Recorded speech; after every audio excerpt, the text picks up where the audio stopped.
The verb do is a very common word used in English. Therefore, it's important to know and to understand how to use it correctly. Do is the present tense form of the verb. The present tense form of the verb differs depending on the subject in the sentence. So we either use do or does. Remember, the subject is the person or thing doing the action. For subjects I, you, we, they, or any plural noun, we use do. The negative form is don't. This is the contraction for do not. For subjects he, she, it, or any singular noun, we use does. The negative form is doesn't. This is the contraction for does not. First, let's start off with the present tense forms, do and does. As already mentioned, the subject will determine which form of the verb is used. Therefore, this will ensure that we have the correct subject-verb agreement. For subjects I, you, we, they, I use the verb do. The negative form is do not, or I can use the contraction don't. When forming the question, the verb comes at the beginning. Do I, do you, do we, do they.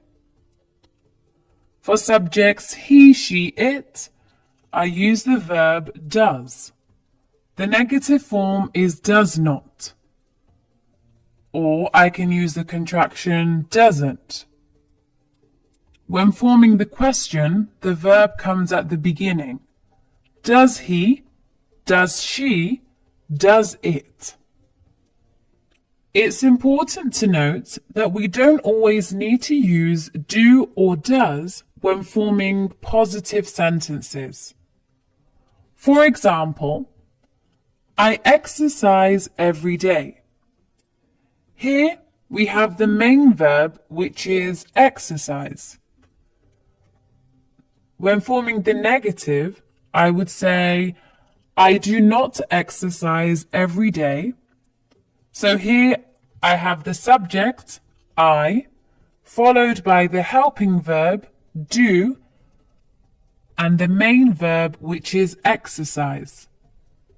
So in this case, do is a helping verb because it's helping the main verb. Another example is, he sings every day. He doesn't sing every day, or he does not sing every day. And the question would be, does he sing every day? So in summary, we use the helping verbs do and does when forming negative sentences and questions. But we don't need to use them in positive sentences where there's already a main verb. In the next examples, I will show you how to use do as a main verb. I do my homework. I do not do my homework. You do the dishes. You do not do the dishes. Or you don't do the dishes.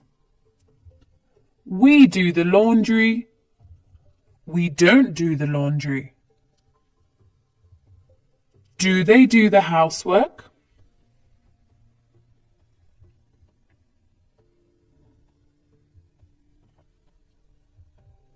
He does the laundry. He doesn't do the laundry. She does the dishes. She doesn't do the dishes. Does he do the housework? To summarize, do, does, and did can be used as auxiliary verbs. These are known as helping verbs.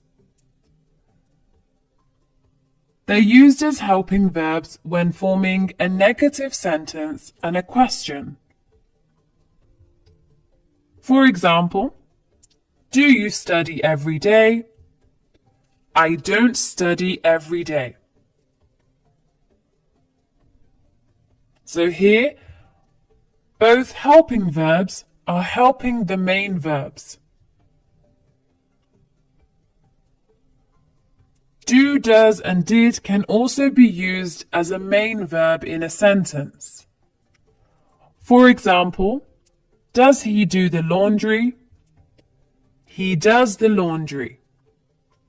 As you can see in these examples, there are two forms of the verb do in the question. The first form, does, is used as a helping verb, and the second form, do, is used as the main verb. Do, does, and did can also be used to emphasize a point. For example, if you forgot to bring your homework into school and now your teacher thinks that you didn't actually finish it, then you might say, no, I did finish my homework.